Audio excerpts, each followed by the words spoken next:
আমি জানতামই না যে বাংলাদেশে ঢাকাতে এত বড় একটা হসপিটাল আছে এবং এটা আমাদের জন্য যে এত helpful, because we are very poor, not we are rich man. এটা ভাইরাল হতেই ঢাকার বাইরে থেকে প্রচুর লোক আসতেছে। এখন তো প্রথম আসছি, লাগতেছে, ভালো লাগতেছে।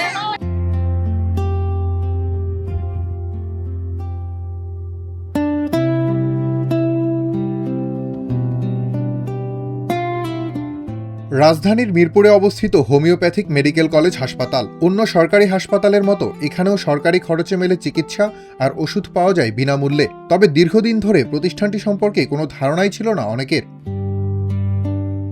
সামাজিক মাধ্যমে আলোচনায় আসার পর গত কয়েকদিন ধরে বদলে গেছে হাসপাতালের চিত্র।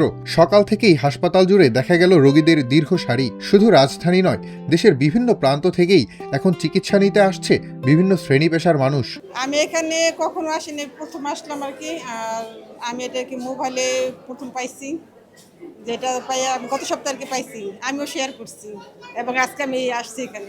এটা ভাইরাল হতেই ঢাকার বাইরে থেকে প্রচুর লোক আসতেছে এবং এই মিরপুরের লোকেরাই বলতেছে যে তারা জানতোই না এখানে এত সুন্দর একটা হসপিটাল আছে। এখন তো প্রথম আসছি, লাগতেছে, ভালো লাগতেছে।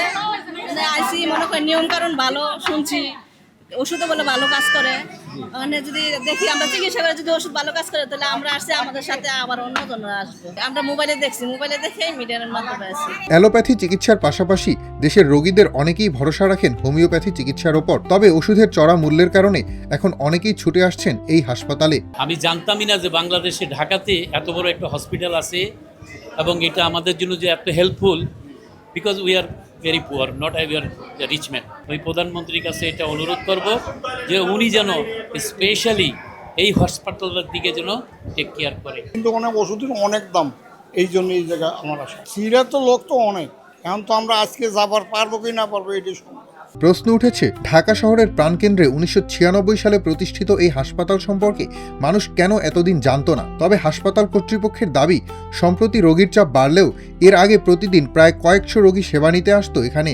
এই কিছুদিনের আগেও আমরা 400-500 রোগীর সার্ভিস দিচ্ছি, এখন হয়তো 1000-1200-1500 রোগী আমরা সার্ভিস দিতেছি, একটু হয়তো প্রচার একটু বেশি হওয়ার কারণে।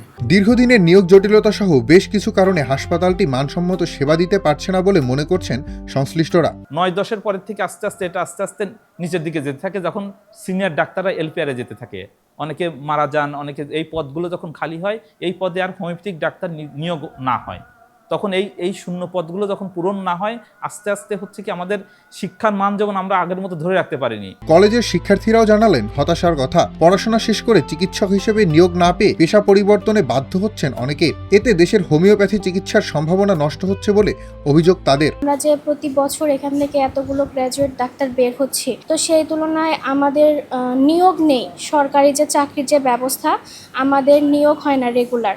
আমাদের মধ্যে এ কারণে ডিপ্রেশন কাজ করে যে আমরা এখান থেকে যে বের হচ্ছি, প্রতি বছর এত বেকার থাকতেছে আমরা, তো আমাদের ভবিষ্যৎটা কি? হাসপাতালের দীর্ঘ সারি প্রমাণ করে হোমিওপ্যাথি চিকিৎসার উপর আস্থা রাখেন দেশে এমন মানুষের সংখ্যা কম নয়। সরকার আন্তরিক হলে বহুল প্রচলিত এই চিকিৎসা ব্যবস্থা দেশের স্বাস্থ্যসেবায় গুরুত্বপূর্ণ ভূমিকা রাখতে পারবে বলে আশাবাদী চিকিৎসক ও সংশ্লিষ্টরা।